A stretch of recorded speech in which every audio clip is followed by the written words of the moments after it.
Good morning Kenya, this is Kenya News Alert and this is Morning Tea Show. Karibuni sana. Today is on the 12th of March 2025. I am Zulfa. Welcome. So we shall go directly to Taifa Leo as we wait for the others to get ready. So kuna afueni kwa wazazi, wizara ikisema hisabati na sayansi sio lazima sekondari pevu. And then kuna majangili wageuza tena Baragoi kuwa bonde la damu. Tukio adimu Ramadhani na Kwaresma zikiwasili wakati mmoja na kukoleza imani. Let us get to afueni kwa wazazi.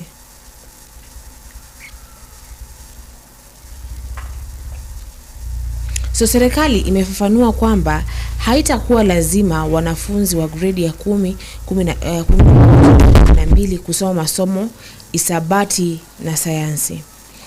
Badala yake wanafunzi hao wana uhuru wa kuchagua masomo wanayoyataka kulingana na uwezo na matamanio yao.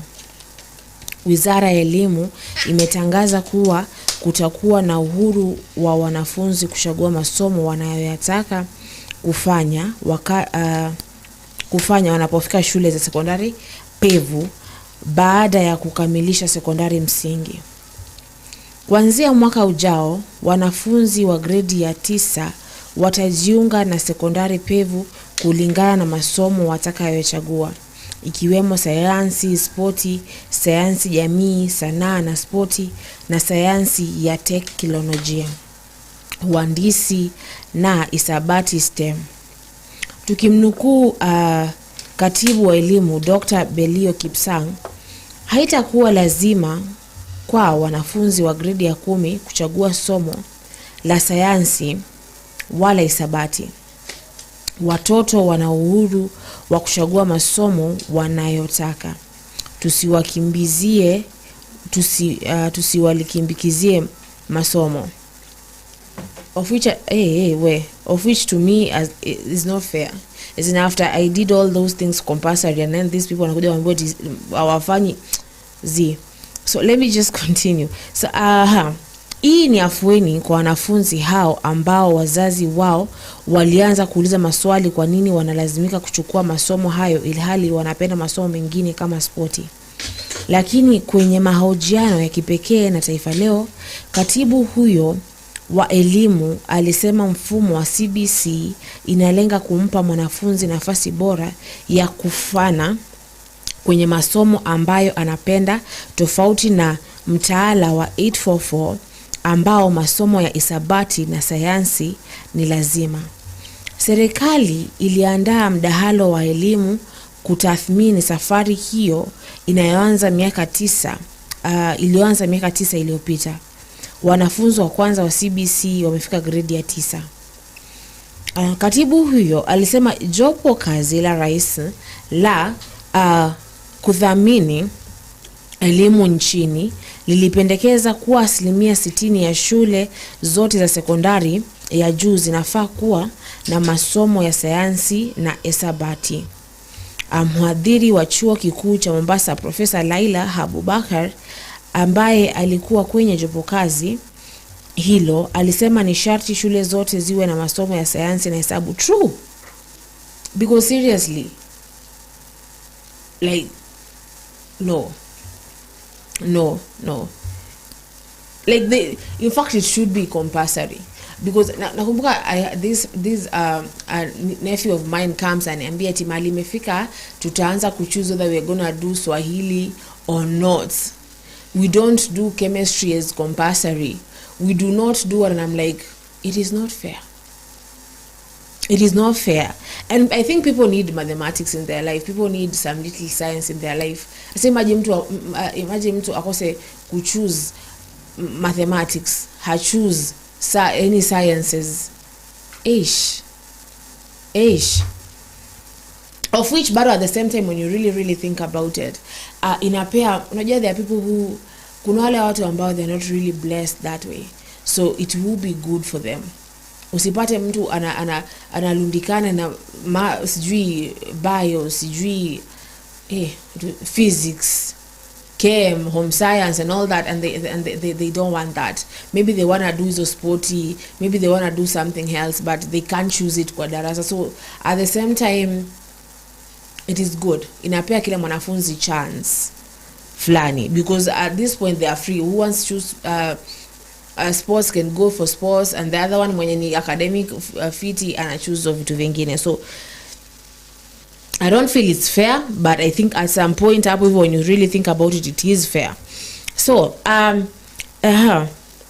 bado bwana Profesa Abubakar alieleza kwenye mdahalo, tukimnukua sema, lakini si lazima wanafunzi wachukue au wachague masomo hayo.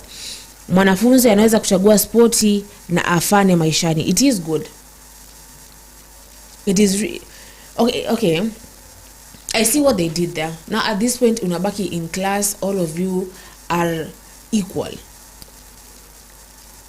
Like, because I remember back in high school, kuna mtu ambaye ikifika kwenye hizo extracurricular activities, they are really good, but when it comes to easy academic and all that, they are not.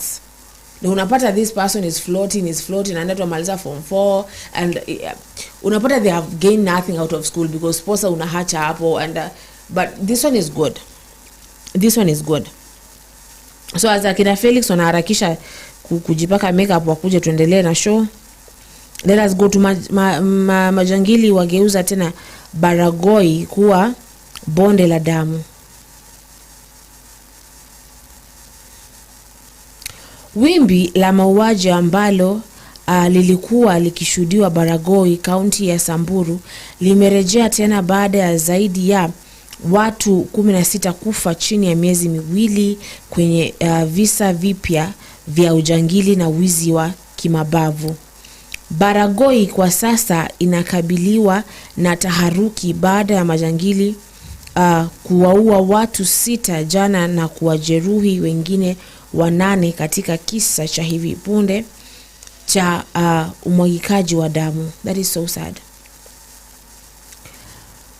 Makali ya uvamizi wa jana yalikuwa dhahiri, huku risasi zilizokuwa zimetumika zikitapakaa kote, nayo mazingira yakionekana mahame. Wafugaji katika eneo hilo jana walikuwa wameamka kama kawaida bila kufahamu mauti yalikuwa yakibisha odi kutokana na uvamizi wa kushtukiza wa majangili. Kwa saa kadhaa wafugaji walikabiliana na majangili hao ambao waliwazidi nguvu na kufaulu kuhepa na mifugo yao. Naibu kamishna wa Samburu Kaskazini Samuel Mwangi alithibitisha mauti hayo, huku akisema polisi wametumwa kurejesha utulivu na kuwasaka majangili hao. Bwana Mwangi alikiri kuwa japo kulikuwa na hatua zilizopigwa na Baragoi kuanza kuwa eneo salama, uvamizi ambao umekuwa ukishuhudiwa kwa miezi miwili sasa ni dalili kuwa amani ambayo imekuwepo inapotea. So tukimnukuu Bwana Mwangi akielezea Taifa Leo, hadi sasa tumeondoa miili 6 kutoka eneo la tukio. Polisi wamefika kuzuia vita zaidi na kuwaandama wavamizi. That is really sad that people are still fighting. You know, the other day we saw the fight ya watu wa Kisii na Transmara, and people died. There was this young man ambaye alikuwa na mshale kwenye shingo. It is a sad situation. And we hope it gets better. We hope people stop fighting. People find other means of resolution and not kumwaga damu and killing people. So tumetuma kikosi cha kupambana na wezi wa mifugo, that is ASTU, na polisi wa akiba. Wavamizi waliojihami vikali walifika eneo la Kilepoi, wakafyatua risasi na kuondoka na mifugo ambayo idadi yao haijulikani, akaongeza. Waliojeruhiwa walikimbizwa hadi hospitali ya Baragoi na hospitali ya rufaa ya kaunti ya Samburu ili watibiwe, huku maafisa usalama wakiendelea kutathmini hali ya usalama eneo hilo.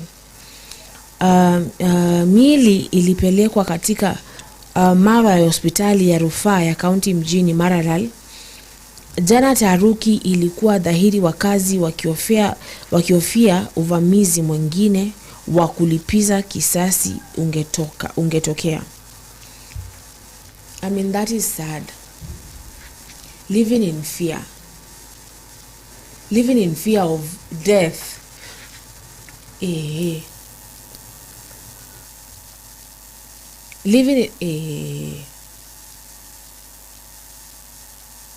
Lakini people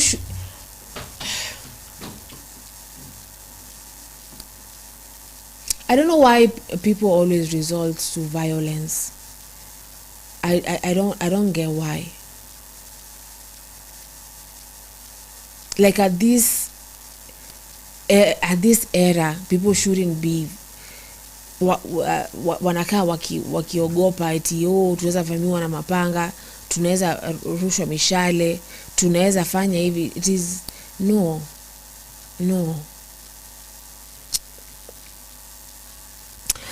Baada ya miaka miwili ya utulivu Samburu Kaskazini, ambako jamii za Wasamburu na Waturkana zinaishi, imekumbwa na utovu wa usalama ambao ulishuhudiwa kwa karibu miaka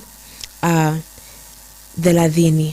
Mnamo Februari 27, watu wawili waliuawa kwa risasi na wengine 10 kujeruhiwa katika shambulio la barabarani Maralal Baragoi, eneo la Mbukoi, Samburu Kaskazini. I mean, what are they fighting for? Why are they fighting? Aish. Mnamo Machi 9, wezi waliamua Joshua Dwiga aliyekuwa mfanyabiashara mjini Wamba, Samburu Mashariki, alikufa papo hapo, huku wanawe wawili wakiachwa na majeraha ya risasi. You know, I remember back in 2023, I read something of the same sort. Like, majangili walikuja akavamia kijiji kimoja, and there was this Form 4 male child ambaye alikuwa amefukuziwa fee na akakuja, and they were shot dead. And even I remember like either an MP or an MCA or just some leader there lost their wife kwenye mashambulizi ya risasi. Yeye aliponea tu ile. Like, why are people fighting though? What are they fighting for? Ni vita ya kijamii ama ni vita ni what is?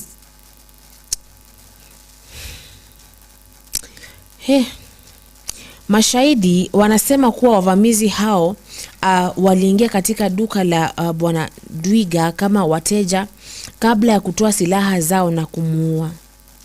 Wanayo wawili wanaendelea kutibiwa katika hospitali ya rufaa ya kaunti, ambako mwili wa raia mwingine aliuawa pia upo. Polisi wamesema kuwa bado hawajabaini sababu ya kufanyika kwa uvamizi huo, na bado wanawaandama washukiwa ili kusaka haki kwa familia ya marehemu. Ukosefu wa usalama jana ulisababisha maandamano mjini Baragoi, raia wakitoa wito kwa serikali izidishe juhudi za kuwalinda. Jumatatu, wakazi wa Wamba pia walimiminika barabarani kulalamika mauaji ya marehemu Dwiga na kutaka familia yake ipate haki. Wakiwa na hasira, wenyeji waliwasha moto kwenye magurudumu na kuimba nyimbo za kukashifu serikali kwa kutowahakikishia usalama wao. Mmoja wa wale walikuwa wakiandamana, Bwana Samuel Lempirikani, alisema, tunaishi kwa hofu na usiku unapotimia majangili hutuua na hakuna chochote ambacho kinafanyika. Wakazi sasa wanalalamika kuwa kuna magenge yaliyojipanga na majangili ambao wanawavamia na kuwazidi ujanja maafisa wa usalama.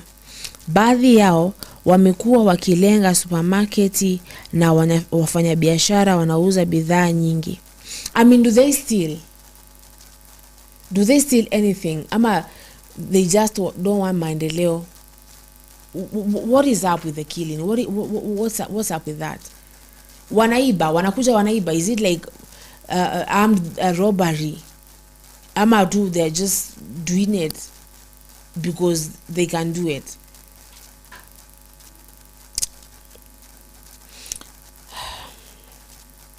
Mfanyabiashara mmoja Mohamed Wasar anasema wanakuja wakiwa wamejihami vikali na kwenye makundi, huku wakiwa wanajua nini hasa wanataka. Mara nyingi wamejifunika kwa mashuka na hata upita vizuizi vya polisi. Akasema mfanya biashara huo Mohamed Wasara ambaye walimwibia mali ya 1300 duka lake lilivamiwa eneo la Kisima wiki hii. So they are stealing too. Visa vya uvamizi ambapo majangili uelekezea wafanyabiashara bunduki na kuwapora wamekithiri sana katika miji ya Wamba, Maralal, Kisima na Suguta Marmar. So mbunge wa Samburu Magharibi na Siula Lesuda alilaumu maafisa wa usalama kwa kuzembea kazini na kushindwa kupambana na wahalifu. Tukimnukuu anasema polisi waongeze doria kuhakikisha kuna usalama wa wafanyabiashara, akasema B Lesuda. Kamishna wa Samburu John Cheruiyot naye alisema sasa wamezidisha doria kupambana na uhalifu huo, akisikitika kuwa wafanyabiashara wanamiminiwa risasi au kuelekezwa mtutu wa bunduki na kuuawa kinyama. Oh my God.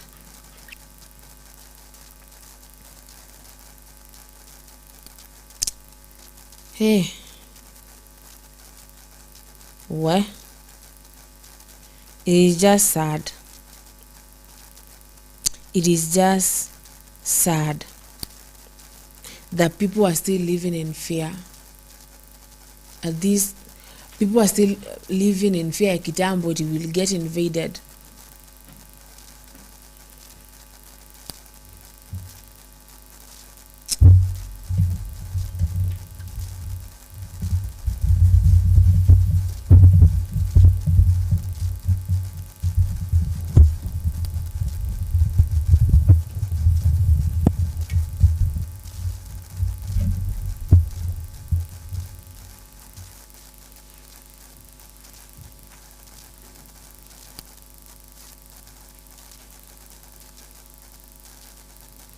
So kwenye another news, daraja hatari Ololunga lililopindika na kutingika wakazi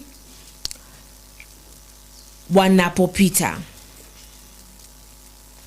Daraja la Oleshapani Ololoipangi katika wadi ya Ololunga eneo bunge la Narok Kusini linatatiza huduma za usafiri kutokana na ujenzi mbovu ambao unasababisha kutingika wakati wapita njia na waendesha magari wanapotumia. Daraja hilo ambalo lilijengwa mwaka wa 2007 na aliyekuwa mbunge Lankas Ole Nkodila, hili kuaiisha huduma za usafiri kwa sasa linahatarisha maisha na kusababisha ajali kufuatia magari na mifugo kuangukia kwenye mto. So if my people are ready, they can join in. Tuendelee, wazi introduce, continue. Watu hata kushtuka mko wapi watu. Na tulisema makeup mnajipaka before we get into the show. Say the show ikianza ndo mnaanza.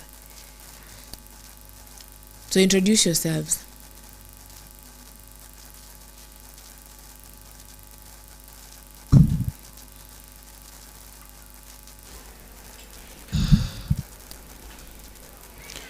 Yes, thank you so much. This is Plains and Felix, and welcome you to our morning tea show. Thank you. Hi guys, good morning. It's Tilda again here. Welcome to the show. But already we have been welcomed with our host Zulfa.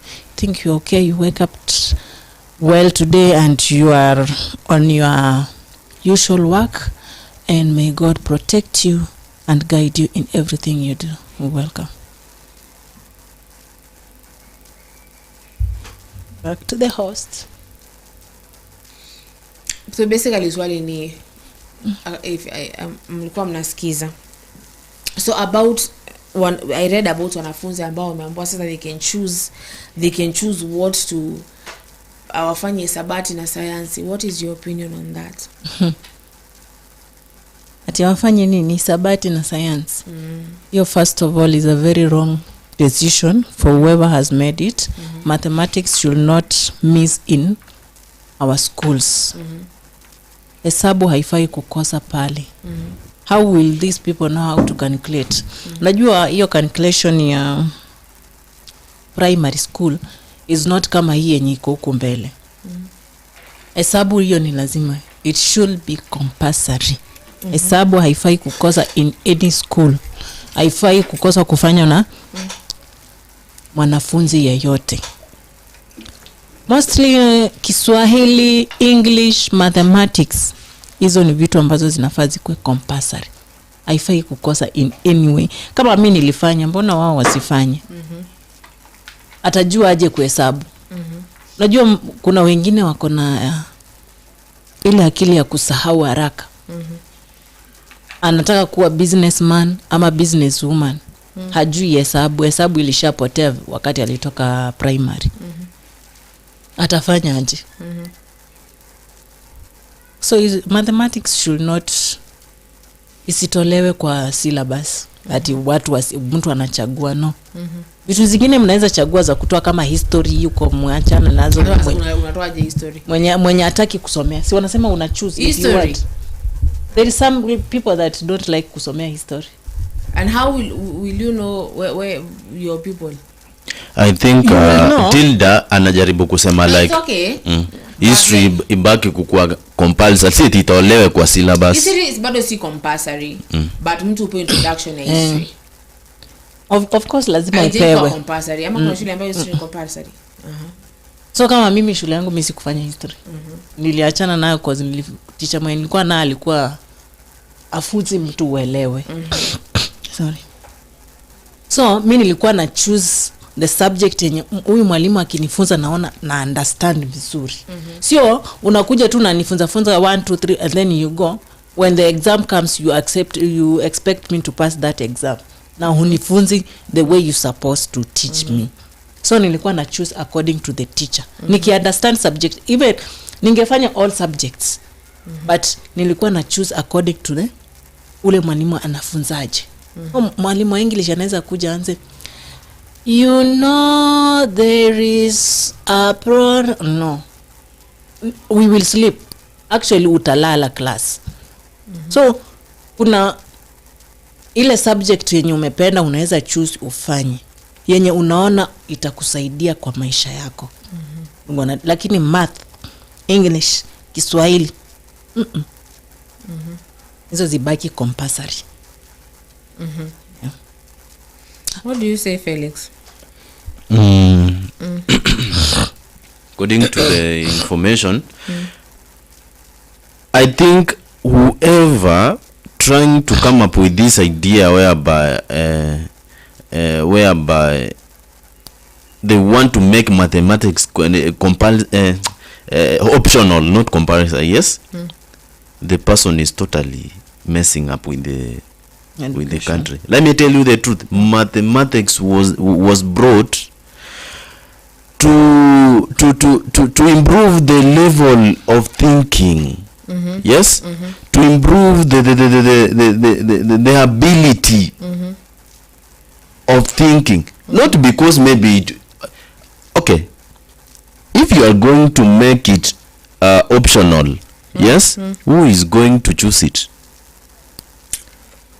na wanafunzi hawawezi wakajua na wanafunzi hawawezi wakajua ati na wanafunzi hawawezi wakajua umuhimu wa maths hiyo time. They'll just drop it because they know it will fail them.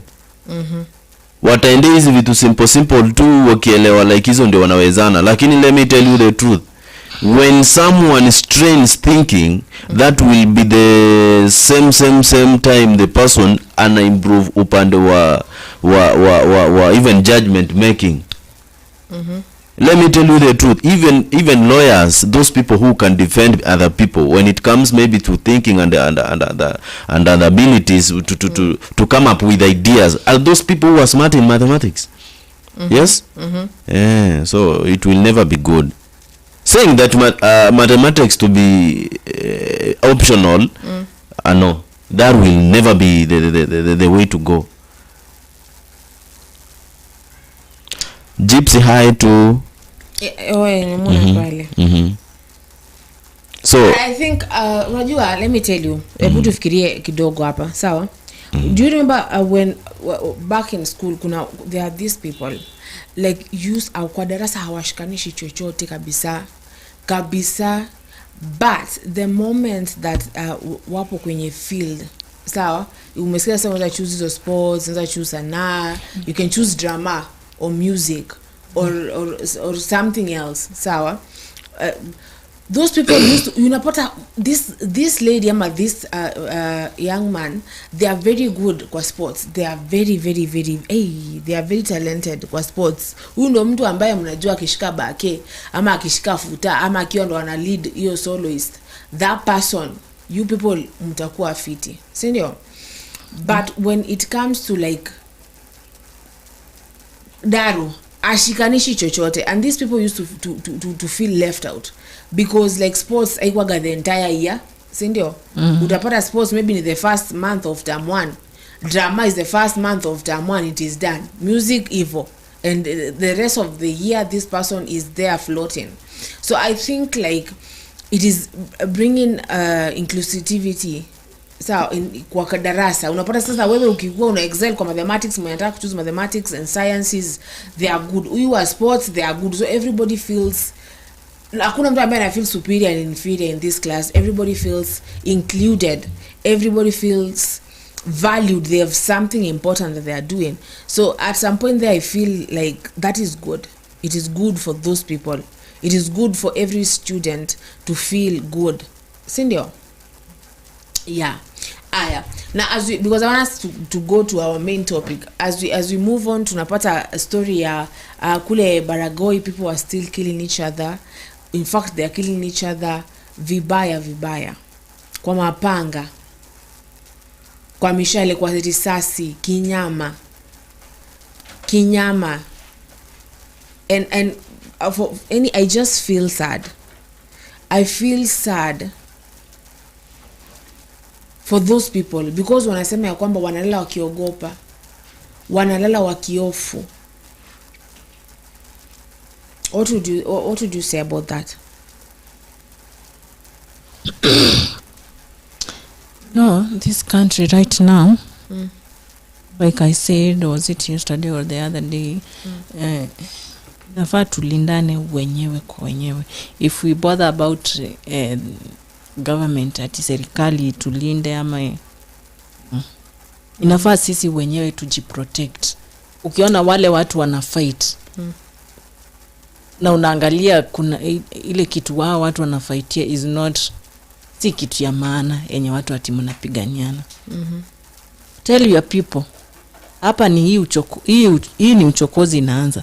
Let's just walk out and go solve our problems mahali kwingine. Hawa kama wanataka kupigana they can fight. No, they're not fighting these people. Kama mtu a show up hapa na akushikie gun na akushoot tu. So it's like they are fighting. It is maybe sasa akona zake huyo. No, it's people have been killed. A lot of people. Cause ni watu wengi. Cause you can't just kwani alikuwa na nini na huyo naye? Cause you can't just wake up, walk, you go and kill somebody.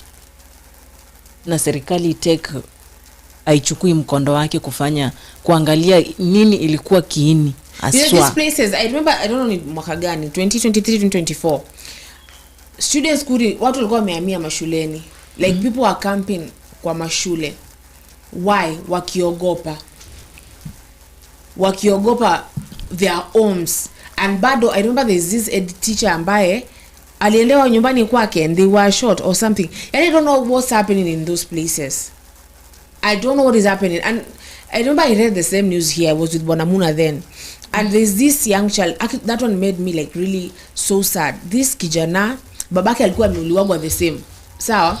And then they are sent for school fees and they are come and they are killed the same way the father was killed. It is... mi sijui serikali inafanya nini. I don't know if kama kuna MCA huko, kama kuna MP, kama kuna vituo vya polisi.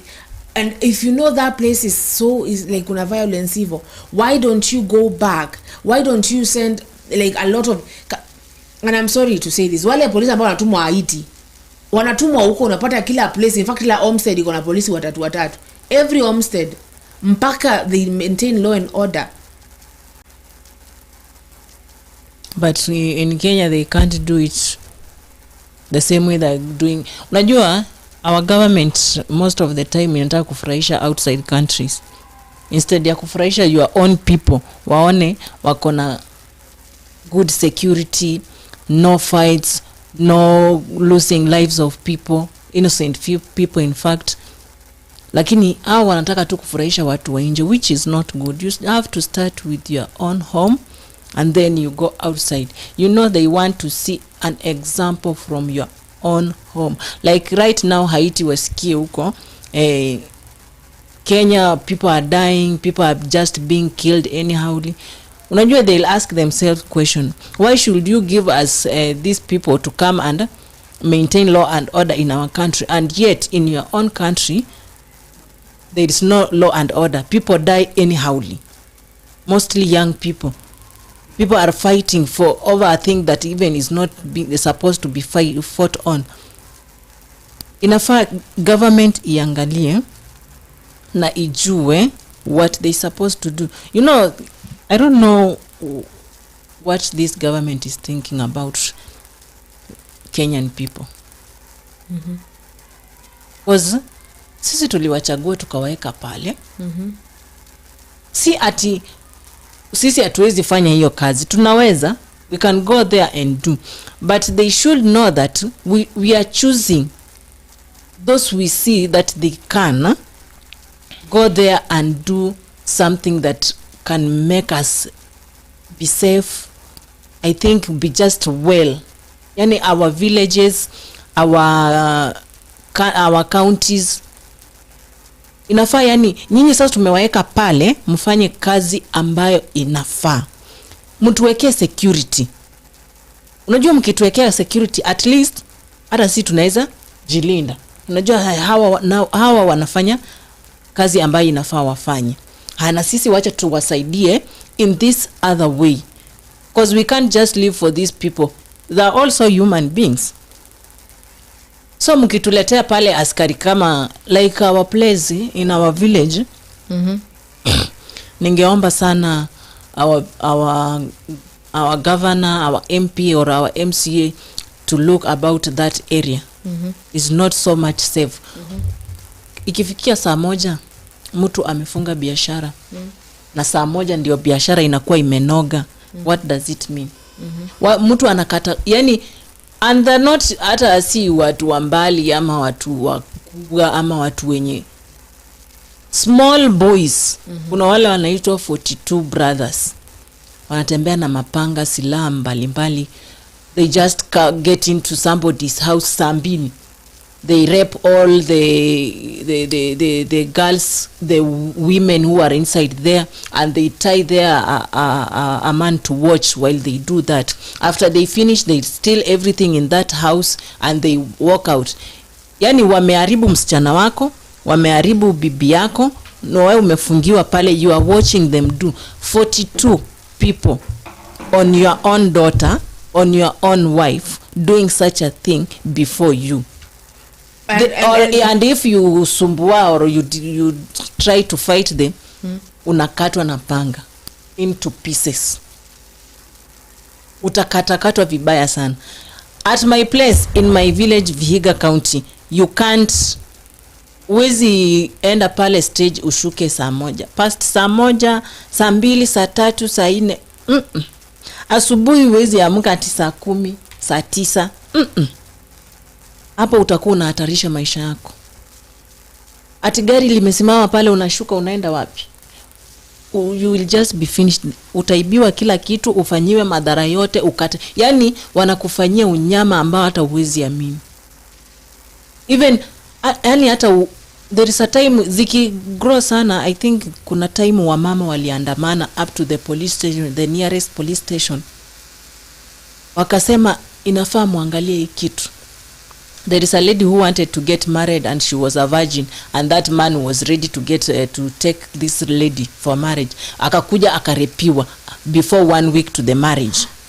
So the man refused to take the lady. Imagine, huyu ni mtu amekaa like 25 years, amejilinda, amejiprotect vizuri, amejimaintain. Mesikia anataka ku get married and then you come and do such a thing. So you see, there are just people within us that know you. Yeah. Cause hii ni kitu venye mnapanga, mnataka mfanye wedding, mnataka mget marriage, mnataka mfanye hivi. Kuna tu yule ako pale anaenda anapeleka information. So for me to get that information, nilikuwa naangalia, nasema ni those people who are just among us who are doing these things. But ni venye watu awako king. That's why I always say you have to look or choose which friend do you have. Which type of friends are you talking to? Which kind of people are you telling your story? Unaona, uwezi nani anakuanga, Zulfa anakuanga mzuri sana, wacha niende nimuibie siri, mwambie unajua kuna mjamaa fulani hapo ametaka, amesema nataka. Wewe unajua, unamtrust, haizi sema. Lakini my friend, wewe unajua ni yeye peke yake umeambia, but yeye ataenda aambie mimi. Anasema, so ukikuja kumuuliza kama kitu imehappen, atakwambia mimi nilikuwa na nani, nikamwambia tunaenda sherehe mahali siku fulani. Sasa sijui venye kulienda. So unaona huyu msichana wa mtu akaribu up to right now, from is it 5 years from then mpaka sahi, hakuna mtu mwenye anamwangalia anaweza muoa right now, because everybody knows. Kila mtu anajua she was raped with 42 men. 42. Now if you see where they got how they got into that house, milango iko drilled, madirisha iko drilled. I don't know how they opened the door, because it was opened very well. Hakuna mahali ilivunjwa, hakuna. Waliingia wakafanya madhara yao, wakaiba pia chakula, mafuta. Now let me ask you a very simple question. According to what you're trying to talk about, yes? Yeah. You know, this is not all about the fault of police officers, of Mwananchi, or anybody else. These issues can be easily solved by the government. You know what? If the government, some of the individuals could say that if possible, mathematics to be what? Optional. Yes. Do you think those minds are the same minds that will be focusing on how they maybe come up with programs to protect a common Mwananchi, if they are totally minding on how maths should be optional? They really know very well that maths could make maybe student to slightly strain when it comes to thinking. Yes. Yeah. You know, vile tulikuwa tushasema maths inasaidia wanafunzi kukomaa upande, kukuza uwezo wa kufikiria, si ni kweli? Yeah. In fact, no other subject can do that. Yes. Sawa basi, kama maths itakuwa compulsory, yani itakuwa optional, wacha physics na chemistry zikuwe compulsory basi. Yeah. Unaelewa? But why kwanza? Why? You know, we have got smart brains and minds in the country because of that mathematics. Yes? Our engineers. Yeah. We saw Raila. Yes? Raila ana nini, Raila anaenda Kisii anatolewa mbio kwa sababu even people wamesema we don't want fake ideologies that are coming from you and we don't like what you are doing that you don't mean. Yes, mnafanya kwa sababu ya kufanya bila kukumbuka kuna watu wenye wanawategemea. Yes, hawa ndio viongozi tumekuwa nao kwa government na hawa ndio viongozi wamekuwa wakiongoza nchi yetu ya Kenya, sawa? Na they are good examples of those people wenye wamefanya Kenya imefeli, sawa? Tunapromisiwa hiki, tukiweka imani hapo, tukianza kufanya bidii kwenda hapo, tunapata tena vitu zimeenda kwingine. Yani mtu anakuambia hiki tu, baadaye vitu zinakuja kinyume na matarajio. Guys, it is very unfortunate. I don't know, maybe kama Zulfa unaweza ukatu introduce hiyo topic mpya yenye ilikuwa tu nzungumzia. Okay, before I do that, let me read pale. Kuna Obed Danyi anasema good morning KNN, nawapata vyema sana. Hello Obedi, how are you? And then there was Gypsy, hi. Anasema mathematics should be a must. We need to keep a tag on our tax money with this government. And Gypsy is also asking, what are they going to replace mathematics with? Is it one way to make math teachers redundant? No, they have said that you choose between I'm gonna say science, sports, drama, music, those kind of things. You're gonna choose between that. If you're not good at maths, you can choose to do science, and you can choose to do music or something else. So that is that. So when you go for today's topic, jana bwana Raila amekuwa Central na kule aliongea, sawa? Unajua juzi alikuwa Kisii akafukuzwa. Jana juzi tukamwona pia Mr. Ruto alikuwa amekuja Nairobi na kuna watu fulani wa ODM wako pale. So when yesterday Mr. Raila went to the central area, he spoke. He said that so yeye alomtafuta bwana Ruto ndo alomtafuta. Na apparently is not doing this for his own personal gain. He is doing this, sijui ati ameingia ndani ya serikali ndo sijui rectify vitu huko ndani. There's a whole speech yenye producer atuwekea in a few yenye aliongea, sababu sometimes you're told sikiza mtu from the horse's mouth, sawa? So basically Tilda, I'm gonna ask you, what do you think? Bwana Raila akisema ati so yeye alitafuta Ruto ndo alimtafuta na ameingia ndani ya serikali sababu he is trying to fight for the Kenyan people but from the inside. Excuse me. What do you think about that? Unajua like us Kenyans hatuwezi jua mambo ya watu wawili. Mali walipatana, ni nani alienda kwa hiyo ni mambo yao wawili. Even we don't supposed to know venye one, cause you can't know, but if you look this thing some vizuri, Ruto lazima atafute Raila. In some way or some purposes, things to do. Or maybe Raila can look for Ruto kwa mambo zake zenye anataka. Sisi hatuwezi jua who went to another's house or who, hatuwezi. Wenyewe ndio wanajua nani ndio alienda kwa mwingine. Cause in a few utakuja sikia wakikosana, unasikia Raila ndiye alikuja kwangu. Sasa hiyo unasikia Ruto ndiye alienda kwa Raila. So hao watu you can't know who is who. Hao wafanye vitu zao walikuwa washa agree, washafanya kama ni Ruto ama ni Raila alienda kwa mwingine, we don't want to know hiyo mambo yao. But do you think it really matters to the common mwananchi kweli who went to who? No. The point ni wewe uliingia. Wewe umeshaingia serikali. Si tushaona umeingia, unasema uwezi fanya vitu ukiwa outside the government, so you are in. Now we want to see, will you change what these Kenyans are crying for? Like this SHA, will you change? Will you make something so that health can be well for these people? Or will you change so that bei ya vitu inaweza shuka, at least watu vitu zingine zikuwe affordable? Will you change abductions to stop? Will you bring back those people who are lost? Now we want to see.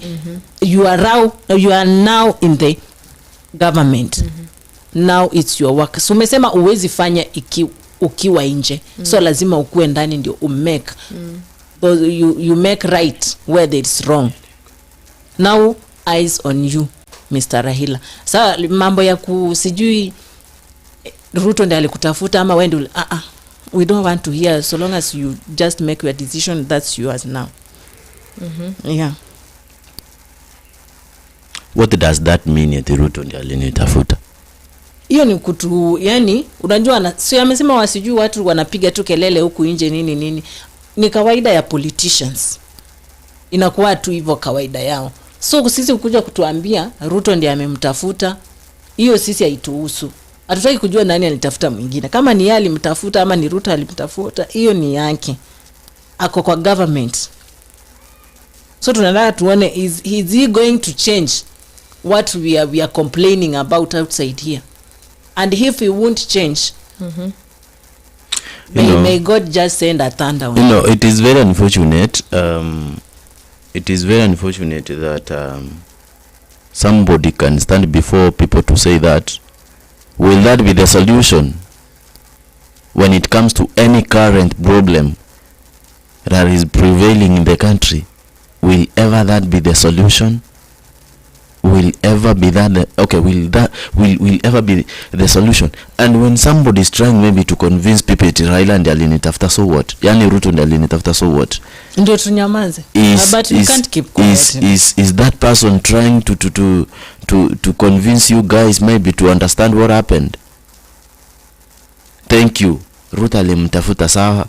Then what next? We really need to open our eyes. Yeah. Ukitaka kujua hii ni game tu tunaplaywa. This is just a game. Sasa hiyo venye amekuja kusema venye amekuja kusema Ruto ndiye alimtafuta. Kuna mtu amemuuliza nani alitafuta mwingine?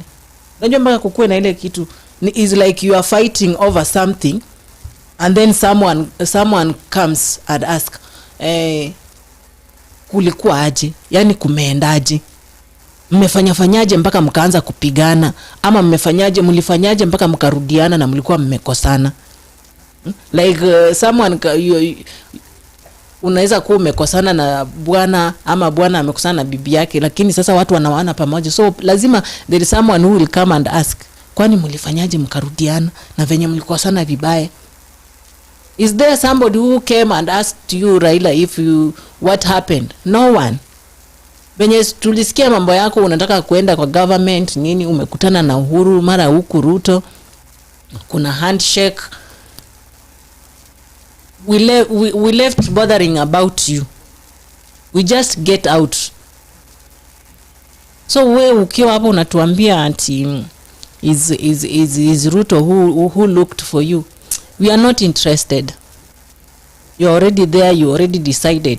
Even before you come and ask us if you can get into the government, you had already made your mind that you want to go to the government.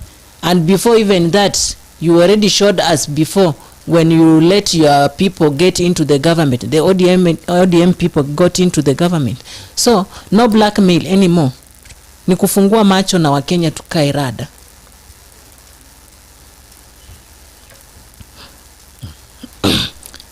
Amanje Zulfa, we have to just karada kachonjo. At this point, like Mr. Raila kuja kusema ya kwamba ati mimi nilimpata, yeye alinifuata.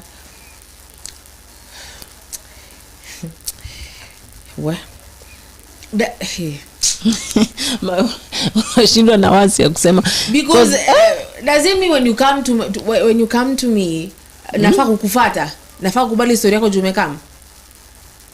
Ndio maana nilikuwa nakwambia like I don't say now you're saying what stand on what you want. Why was that information important? Ni venya alishindwa kujitetea, so akaona wacha ajitetee na hii. Like I didn't join the government joined me. Which is wrong. Which is very wrong. I don't know why it was important for him to say that, because it doesn't matter like who came for who. At the end of the day, you shook those hands. At the end of the day, na mbona venye alikama huku tuambia amekama ameniambia hivi. Alikuwa kwangu juzi usiku akiniambia ama tulikuwa mahali fulani, ama alinipigia simu akaniambia tukutane mahali fulani. Raila bana, acha kutubeba wana. Hiyo ni kutubeba wana.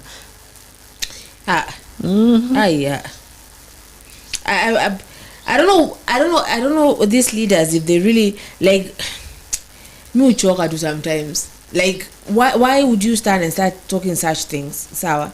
Why do you think it matters?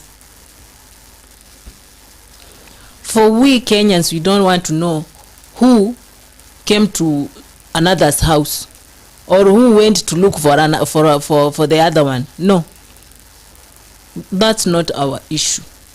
That's your own issues. I remember President Ruto once said that he will never do handshake. Yeah, I also remember that thing.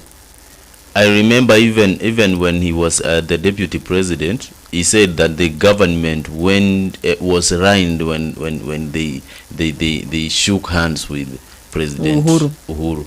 Yeah. Now the question is, why are they maybe? And you know, if you ask that question, yes, Ruto will just tell you we did not shook hands. Atakukataza. Now what is now the broad-based government then? That's a broad-based. What is this broad-based? You know, the term broad-based is something that is supported by the people, like a political thing that is supported generally by the people. So which people are supporting this? Ni broad-based aje? Ama kuna watu ambao wana nini? Wameisupporti, wameiunga mkono. Acha tusikize Raila.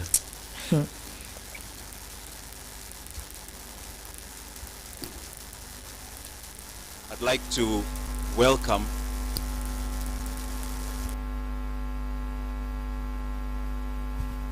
the Right Honorable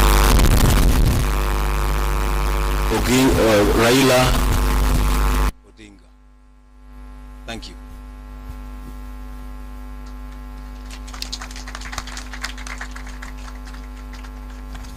Thank you. Thank you so much, my brother. Wananchi wote, jamii ambayo wamefika hapa kwa mazishi ya ndugu yetu Davis Kimani wa Waki, hamjambo. Muriega ringi gaini mwega kaende shodhi. Asanteni sana. Nimefika na huzuni mingi zaidi kuja kwa mazishi ya ndugu yetu, baba yetu Kimani wa Waki. Vile imesemekana hapa, mwenye amesema tuko na rafiki ambaye imeanza zamani sana kati ya jamii yetu ya Jaramogi na jamii ya Wayaki hapa. Kwa Jaramogi na Munywa ambaye ni mkubake Kimani walianza zamani sana ya miaka 50 na kitu kama marafiki. Na Jaramogi amekuja kwa boma hii kwa muda mrefu sana, mara mingi zaidi. Hata mimi nimekuja hapa tangu zamani nikiwa mtoto mdogo sana. Ni urafiki imedumu mpaka wakati huu. Na juzi mimi kuna habari huyo kijana yetu Joshua Mino anapiga simu akaniambia, mimi rafiki yako Kimani ameaga. Siko na habari. Ndio nikasema ningekuwa leo niko safari mahali nyingine, nikasema mimi nitaahirisha safari zangu mpaka nifike, tuende tumwage Kimani pamoja. Sasa niko na tribute moja nataka nisome kwa Kimombo na baadaye nimalize chache. Please not on this. Not come.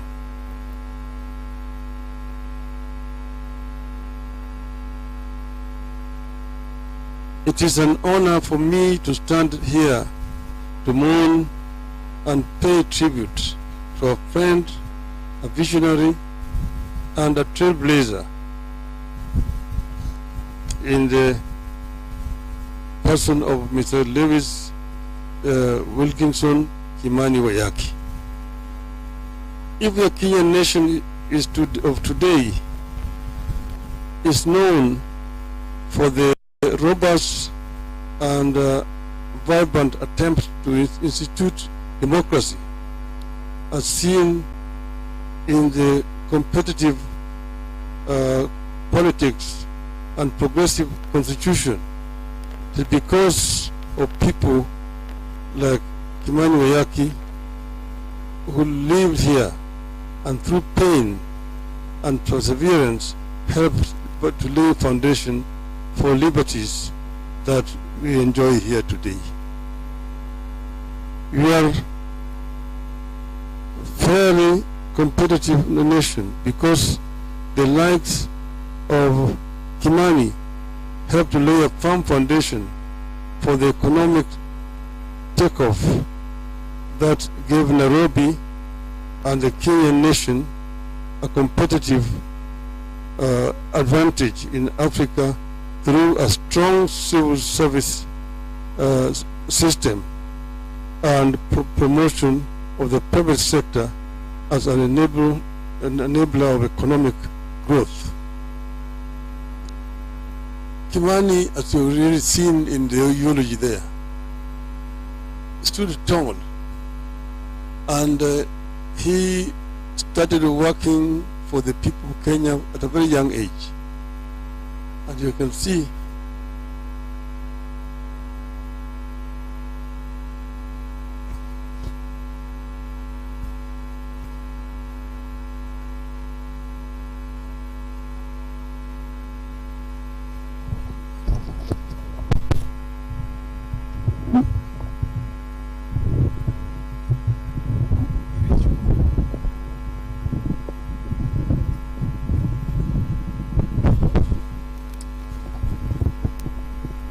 over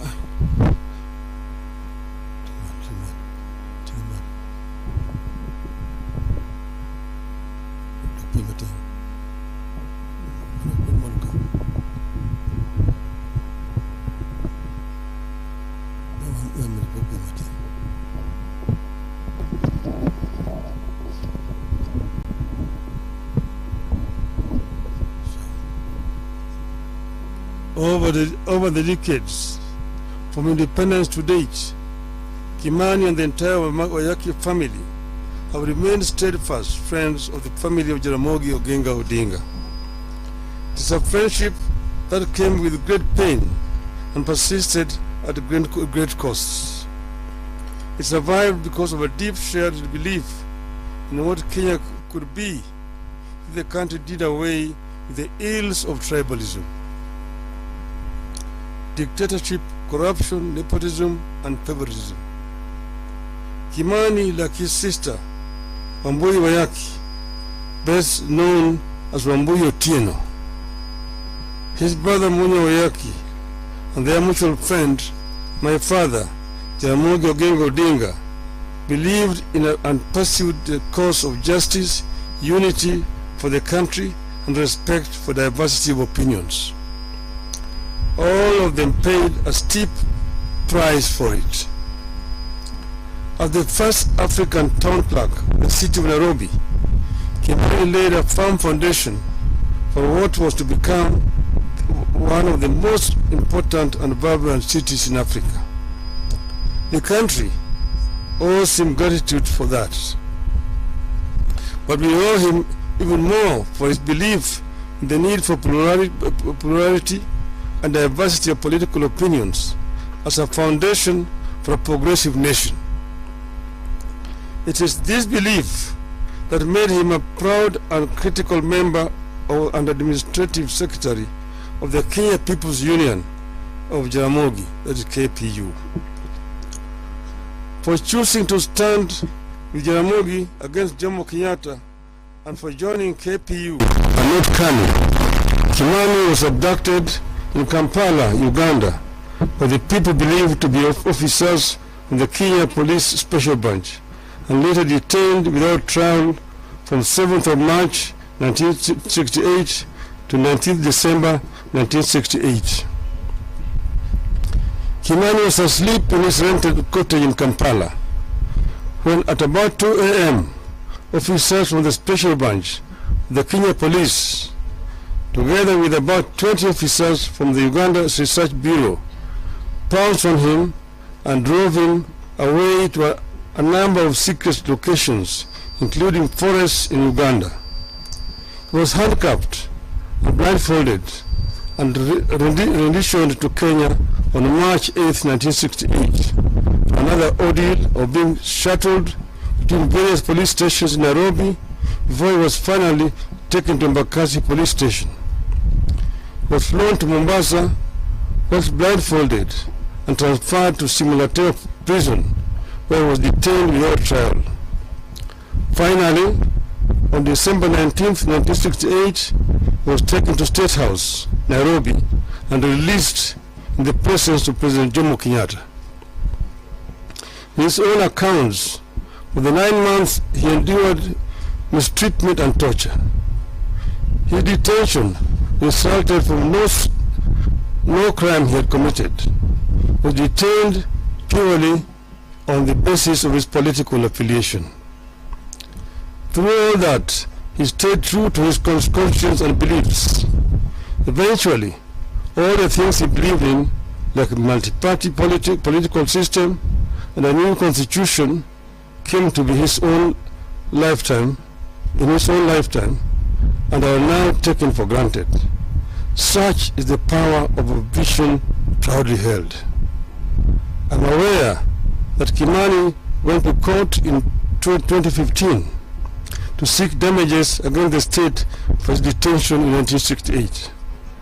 It is my hope that Kimani's lawyers will stay on the case and ensure justice is done to this great Kenyan, however long it takes. I join the family in celebrating the life and times of this hero and liberator. May Kimani's soul rest in eternal peace.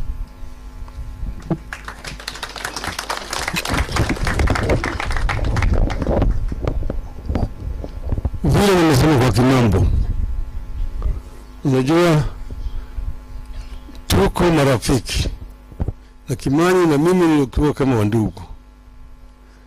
Yeye alikuwa mtu shupavu, lakini kile vile mtu ambaye hana chuki na mtu yeyote. Amefanya kazi kikamilifu kwa taifa la Kenya.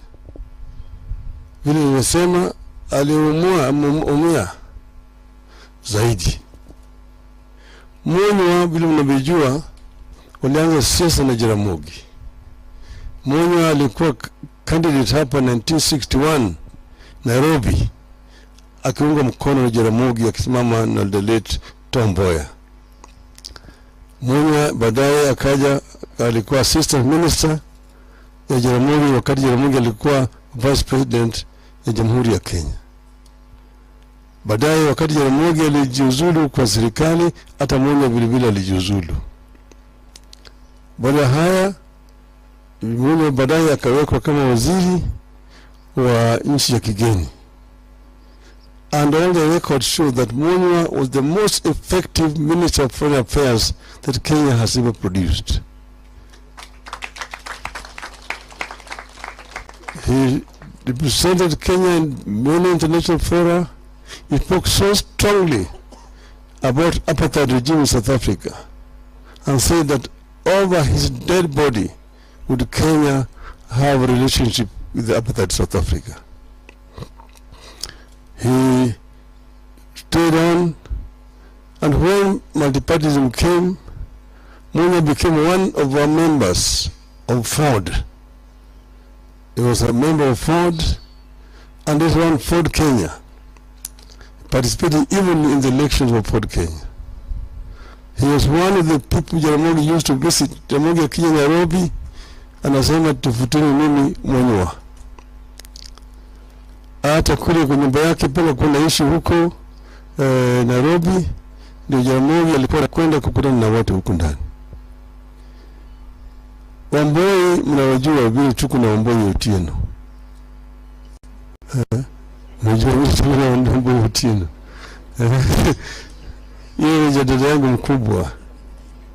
Na Wamboi alikuwa ni mchana ambaye anashinda wanaume wengi zaidi. Tena tukisema tunaenda na Wamboi, hakuna kurudi nyuma. Amefanya mengi zaidi. Naona wakati Wamboi alipokuwa na kesi, wengine wakisema bwana yake mpaka sipeke kule Nyalgunga, Jaramogi alisimama na Wamboi akasema Kenya anaweza kuzika mahali popote.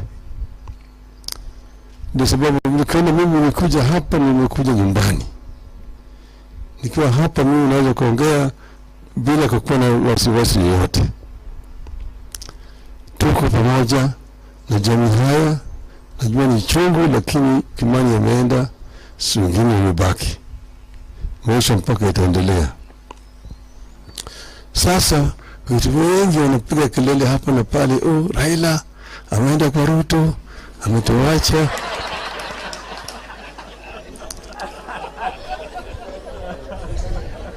Mimi sijaenda kwa Ruto. Mimi nimekuja kwangu. Mimi nimesema mimi nibaki, msimamo yangu haijabadilika. Kitu muhimu zaidi mpaka zizaliwe mpaka sasa, mimi ninakuwa napigania haki ya Wakenya yote. Uliona mwaka mwingine sisi tutoka yote tulikuwa kwa barabara tukipigania Wakenya, kusema gharama ya maisha imepanda, tukasema fungulieni sava, tukasema mambo ya ufisadi mzidi, tukasema mambo ya ukabila yamezidi. Tulisema haya yote mpaka baadaye tukaunda jopo kazi kinaitwa NADCO, wakaandika ripoti.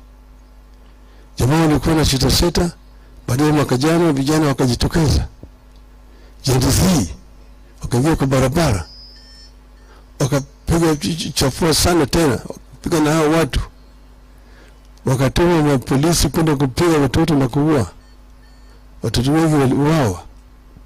Hayo yote yakawa pale, wakaleta jeshi, wakatetemeka. Baadaye sasa wakalazimisha kuvunja serikali na kusema watashauriana kuunda serikali mpya. Lakini sisi tumesema maneno ambayo ziko sura nyeti zimebaki pale pale mpaka litatuliwe. Lakini haviwezi kutatuliwa kama watu hawajakuja pamoja kuongea, kuangalia vile mambo yatakuwa. Ndio sababu hao jamaa wakikuwa wameshikwa na baridi na wamekuja upande wetu, mimi nikasema tufanye mambo mnarekebisha haya yote. Mnaona yale tumeandika maneno 10 yote ni yale tumekuwa tunadai, na wakasema watatimiza. Sasa tunasema tunapata hao fursa ya kufanya hayo ili yarekebishwe. Uchaguzi itakuwa mwaka 2027, hapo wananchi wataamua wenyewe. Lakini kutoka hapa mpaka pale hatutaki wananchi wetu wazidi kuumia.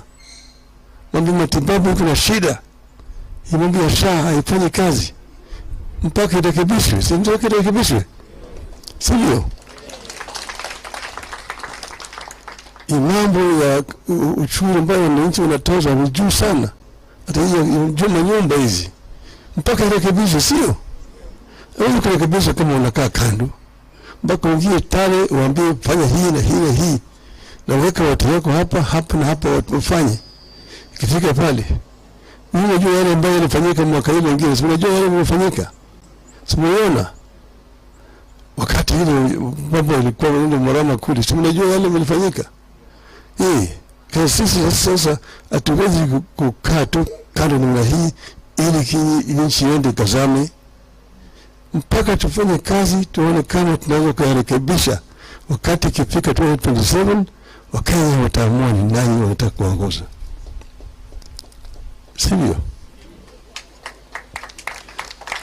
Mimi nilikuwa nasema natakwenda kwa AU, nikasema nikichaguliwa kule sawa sawa, tuchaguliwa bilbili sawa sawa, manake tuko na nyumbani. Sibali nirudi nyumbani, simerudi nyumbani, si ndio?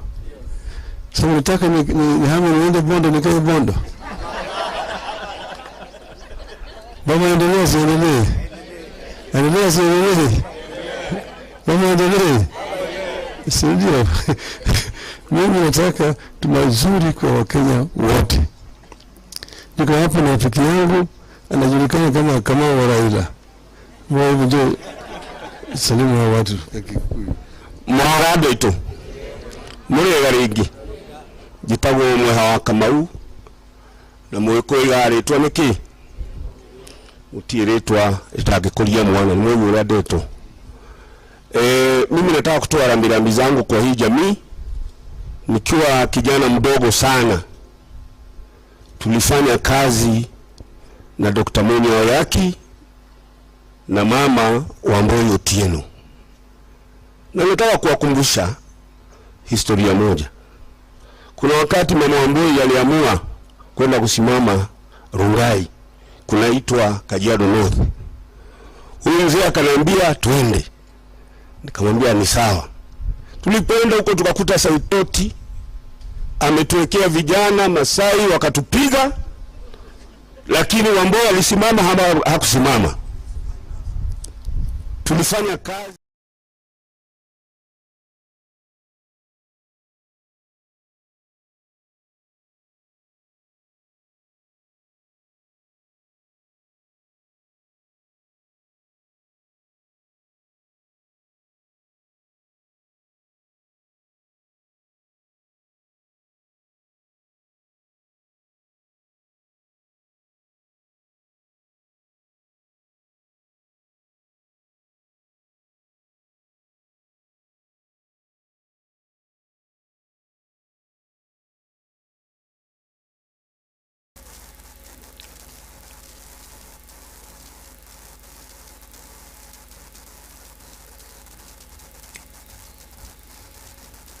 Okay.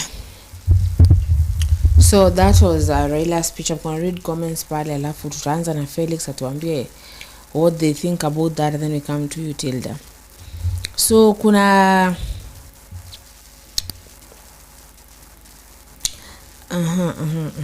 Gypsy anasema, let me laugh because Raila has got a dry sense of humor. Raila said during the first handshake Ruto looked for him through Uhuru. People keep looking for Raila. Then anaongeza anasema kwamba Felix Ruto looking for Raila is always a political one-liner. Distraction served. Wham. And then Obed Ndagi anasema maybe Raila and Uhuru Kenyatta are playing Ruto, but Ruto is not aware. Anaongeza anasema 2027 Ruto will not believe it's who is Raila. And then Gypsy says broad-based is almost like a hang party without official paperwork, but something like moved goal post #BBI NADCO being implemented slowly without Kenyans knowing. And then anaongeza anasema, why is Raila resetting off his phone? Jesus Christ, well rehearsed. He is having cold feet. And then anaongeza Gypsy anasema, why don't you want to serve opened now? Is it because you know you now have shares in Ruto's government? Those are the questions. So Felix, tell us about that speech. Ni nini umeelewa point yake kusema Ruto anamtafuta? Yes. Or from that speech, sababu ndo uliuliza what does he mean by saying Ruto anamtafuta. Sasa umemuelewa, na kama umeelewa bwele za Wakenya umeelewa nini? My sister, you see, imefikia mahali they are trying to make their hidden information to be part of our life. Ni nini amesema hapo kipya sasa? Nothing new. Yes. Same script. And at some point he was reading from the phone. You might not know even they were faking right there. Tilda, what can you say? Raila tutamwacha alone. Akai tu alone hivyo tu venye yako. Kwa sababu kuna kitu anatuambia ya maana though. Nothing. Sasa unaona like last time alituambia nani? Ruto alituma Uhuru akaenda kumtafuta. At this time ni Ruto ameenda kumtafuta. Next time who will be? Next ni nani ataenda kumtafuta sasa? The next president. Atafuta. So Raila anatafutwa, yeye anatafutwa, yeye atafutani, yeye anatafutwa tu. Akitafutwa nakubali. Sina yake tafutwa ni kama kademu. Kanaingia tu box hapo. But you have to think. Kenyans Kenyans inafaa tukue serious. Raila anatupima tu kutupima. Ati tunapiga kelele. Lazima tupige kelele cause anatu betray tangu. Sasa akicheza hizi games zake na sai nani anamwamini? No one. Really no one. Inafaa tuanze kujiuliza hapo, mbona some of my people are not even attending my meetings where I am, I can't see. Ajiulize tu ni why. Sasa anatuambia akishwali Raila, you are missing your words. Ziweke utazitumia 2027 maybe if you will be campaigning or not, but don't even campaign, just go home, relax. Amesema watu wanasema aende wapi? Bondo. Inafaa aende hapo. Tutamtengenezea barabara kutoka wapi mpaka ifike from Karen. Who knew that a time will come when Miguna will be against Raila? We didn't know one. Who knew? Nobody knew, right? Even Babu said he cannot follow Raila right now. He will not. Who came with the name Baba? I don't know. Me, I just heard that it's called Baba. Si Miguna. Sijui, niambie. So Miguna is the one who came up with that name? Not sure. But I think you guys, you really need to learn some moral lessons from this guy. Right now anaanza kusema like Ruto I never looked for Ruto, but Ruto came for me.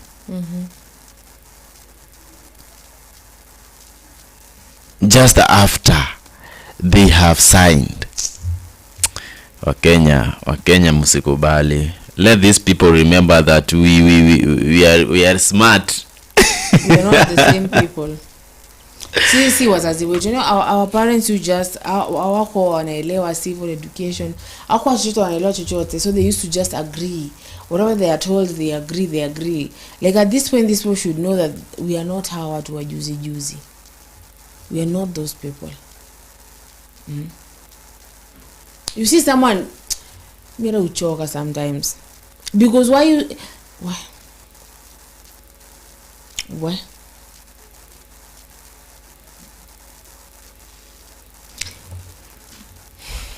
will he be running for 20 kuna car? Do you think he will be running for the 2027? Raila anaweza simama aseme I think you heard the last time. Hiyo time walikuwa na campaign akiambia Ruto akisema akona nini na mshale mmoja tu peke yake. Raila akona risasi moja. Raila alijibu aje? Nani amesema niko na risasi moja?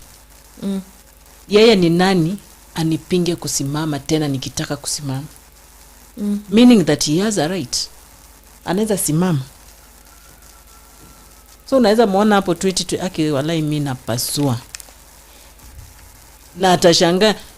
Unajua akisimama na watu tunataka new people. We don't want these people wenye tumezoea.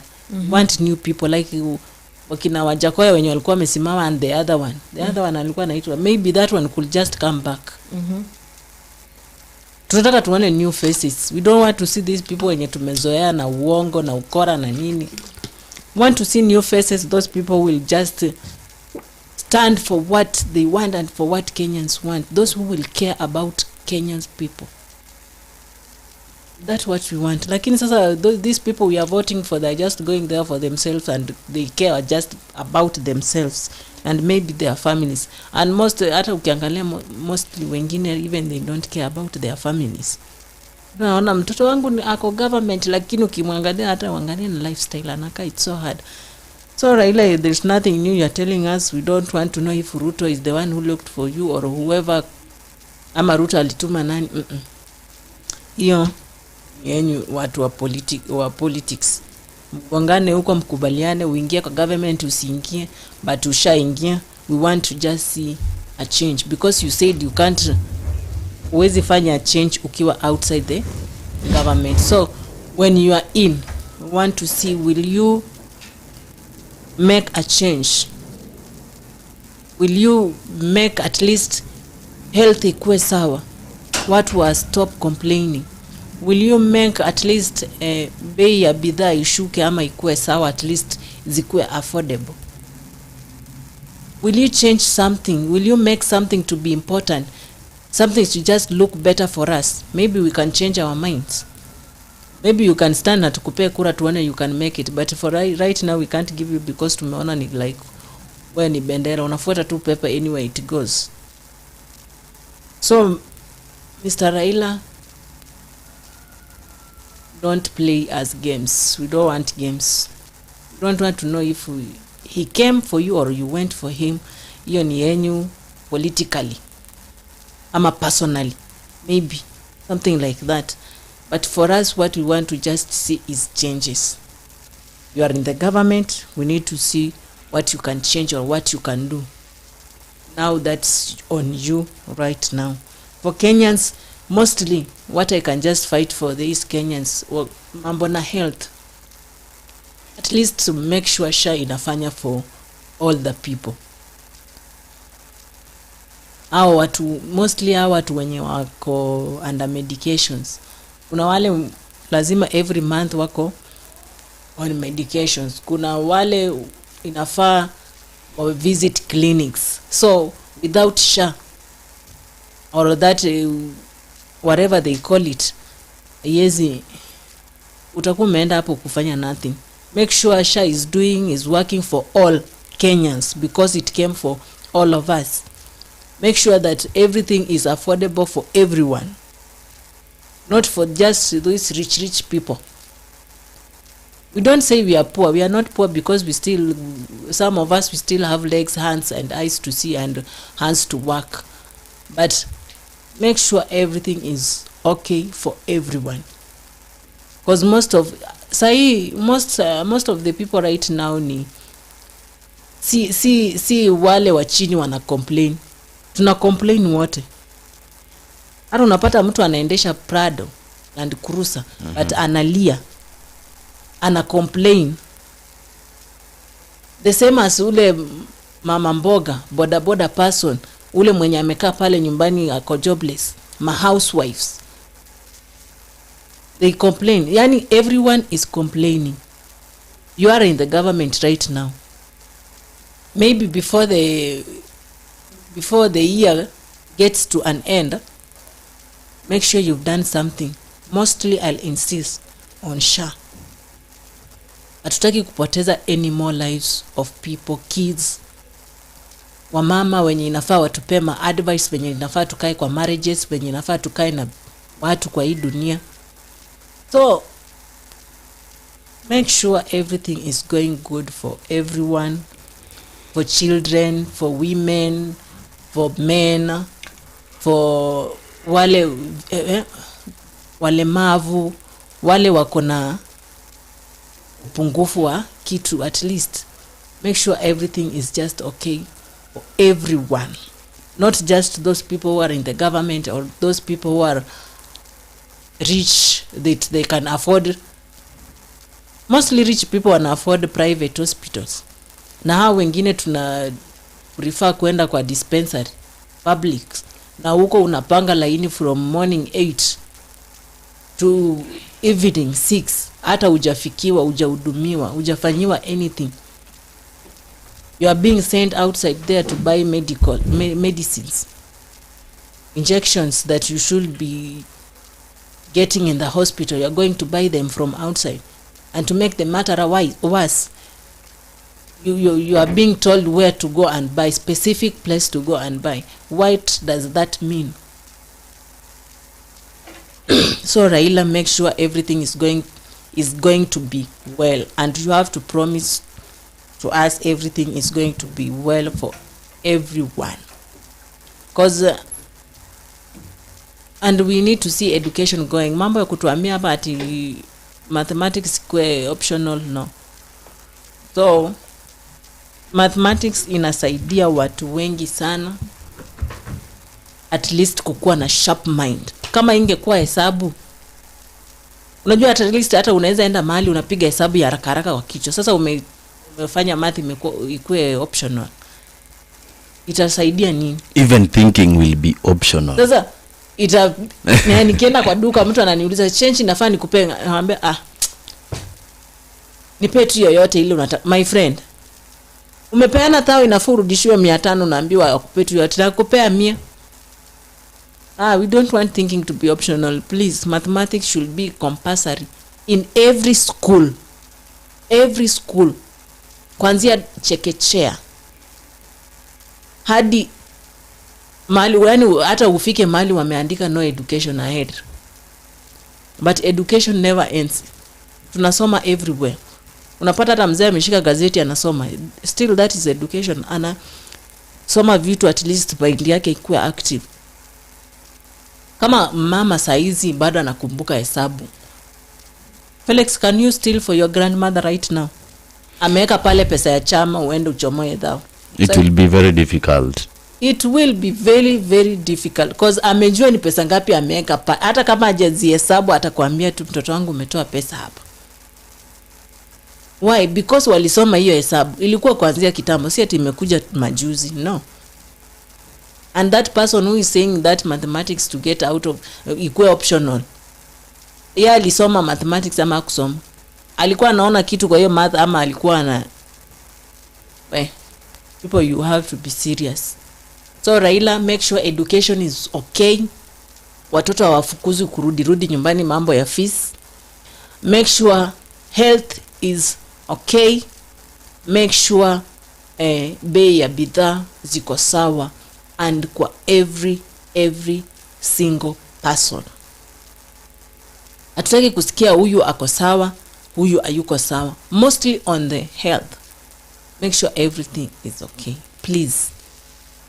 Ushaingia government, so uwezi kukuja kutuambia ati nini amenitafuta sijui nini. Sasa tutaki kujua venye mlitafutana mkapatana mkaongea, hata tutaki kujua mliongea nini. So long as tumeshaona, like when Ruto and Uhuru started fighting, wakiapishana kuwa president na deputy president, who was there? No one was there. Tuliona tu wamevaa mataiza red wako hapo kwa field. And when you and Ruto met, we did not know. We just saw you. Or we just saw, wengine hata tulikuwa tumekaa tu tunaona kwa news, Raila finally joined the government. My friend, mostly wengine walipigwa na shock. Wengine hata walishangaa, kwani kunaenda aje? Raila amepotea vipi? Lakini because you chose for yourself and you are a grown up person, you know what you are doing, you know what you are choosing is right for you. We can't stop you. Go do whatever you want to do because it's your time. Maybe unatumia wakati wako vizuri ukiwa duniani ama aja Felix. Yeah, Gypsy naona hapa hivi kwa comments whereby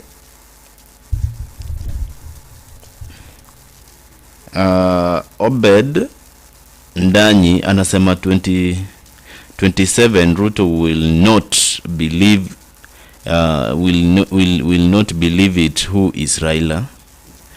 Gyps Corner anasema broad base is almost like a hang party without official paperwork, but something like moved goalposts na article being implemented slowly without Kenyans knowing. So why is Raila reciting of his phone? Jesus Christ will well rehearsed. He is having a cold feet. Okay. Why don't you want the server open now? Alikuwa anajaribu he was trying to talk about something else without convincing Kenyans with any fact. Yes, that's why Gypsy was trying to ask him, why don't you allow the servers open? Yes. Is it because you now have shares in Ruto's government? Is it because you now have shares in Ruto's government? It is not a question. Yes. So there's a convincing issue here. So Tilda, please don't go looking for Raila. Otherwise, I will immigrate from Kenya to Jagaran. So if you go to look for Raila, you are going to discourage somebody to an extent. The person could maybe even go to don't Jagaland. Yes. Let him not migrate, to just stay. Okay. I have never and will never call Raila father. Not in a million years. I'm bored with talking Raila. I'm going to a dark room to chill. Sorry. Easy. Yes? Easy.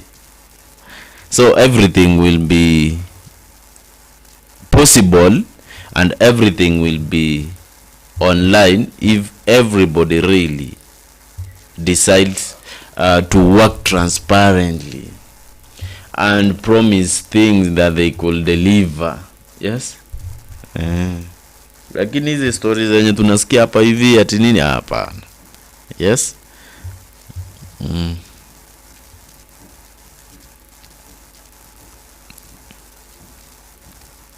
It is very unfortunate though.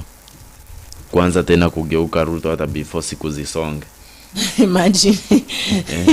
Yaani ashamruka futi 10 before hata siku zisonge. Hata wiki imeisha kweli jamini.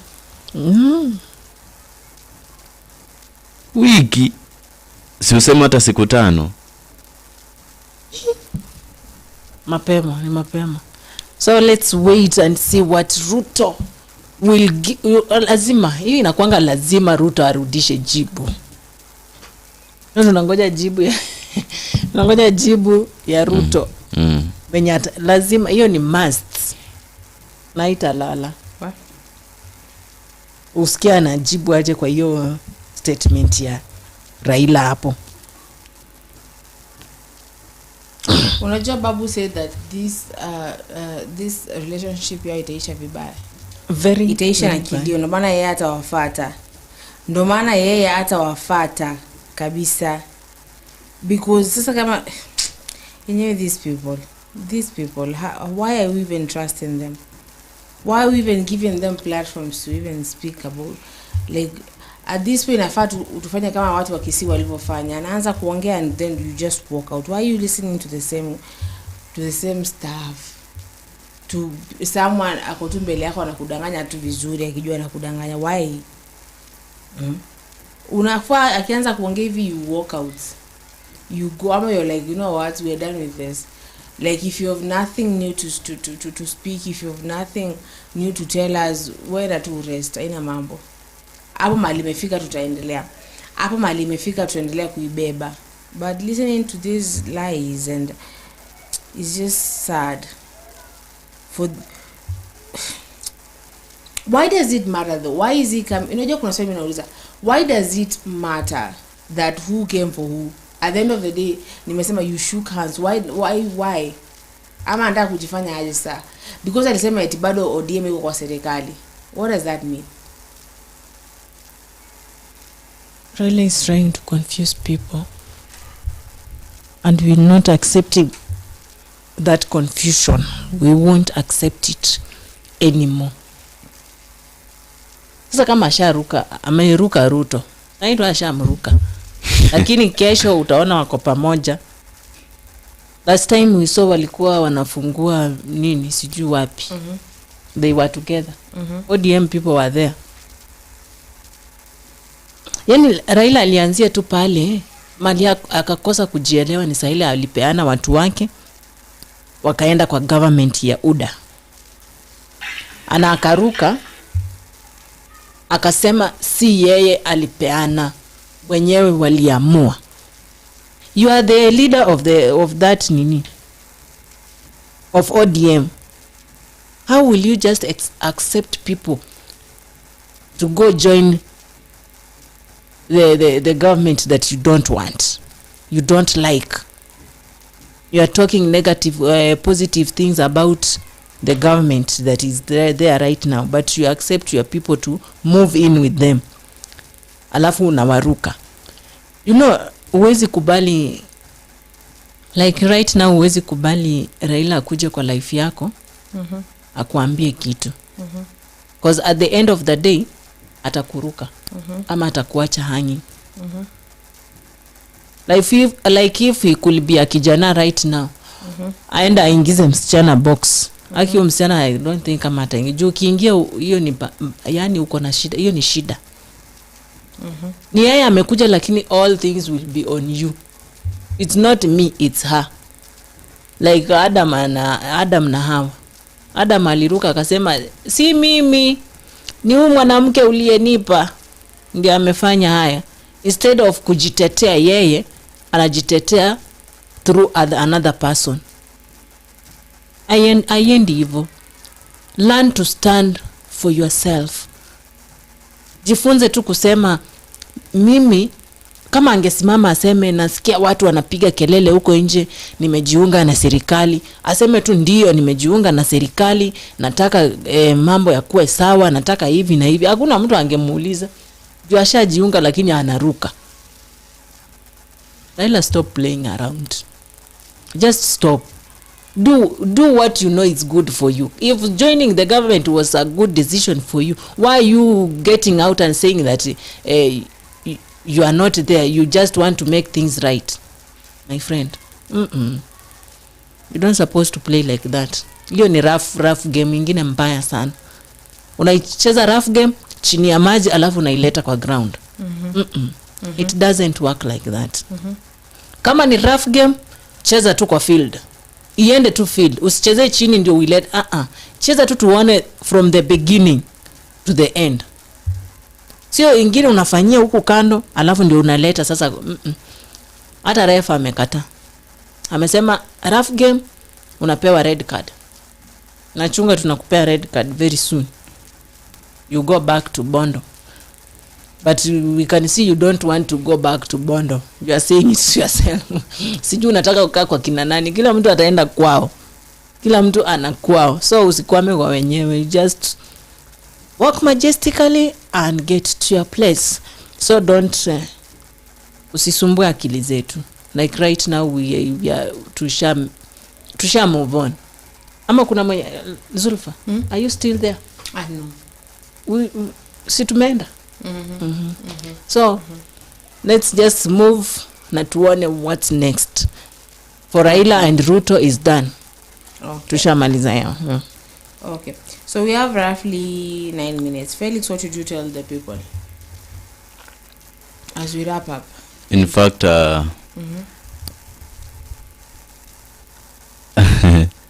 don't know where Gypsy is.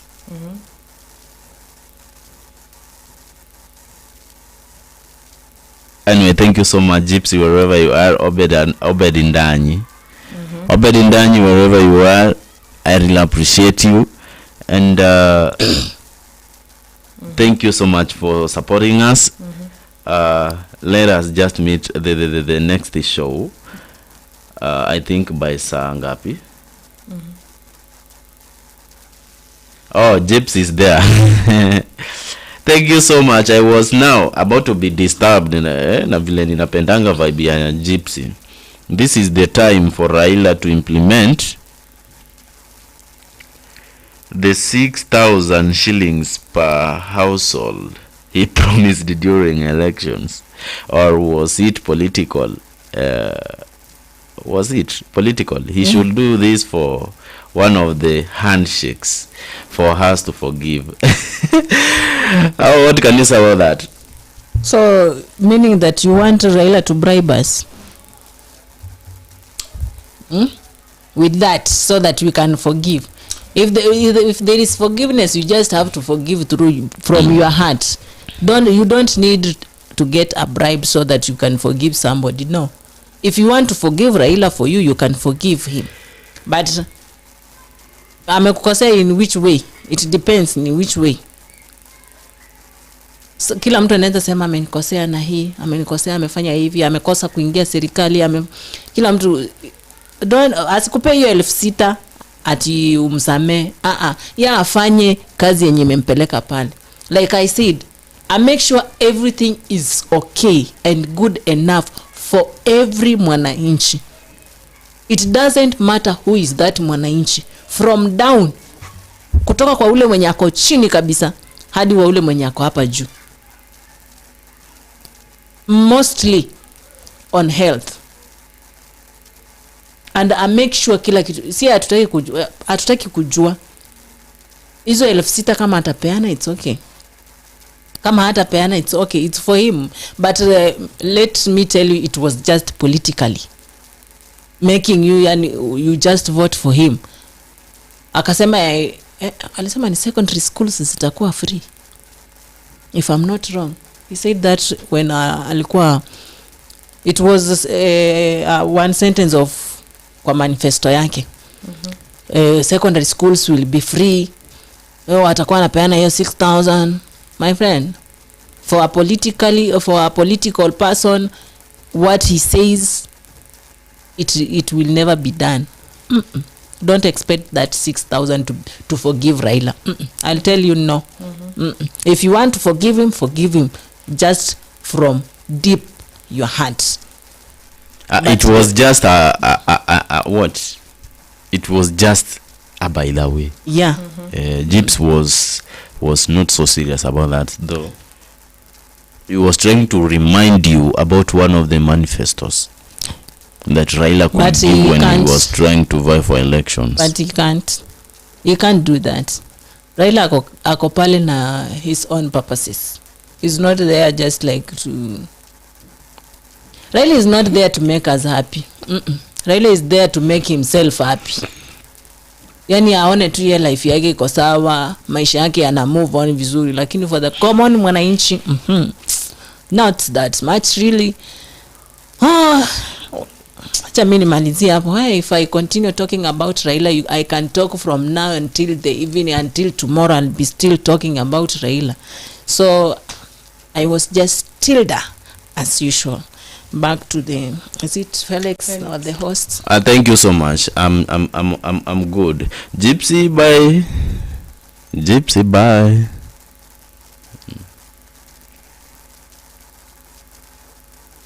Okay, so Gypsy, thank you. Obed, thank you, and thank you for the silent viewers. Tupatana hapa saa 6 kamili for the next show. Bye bye.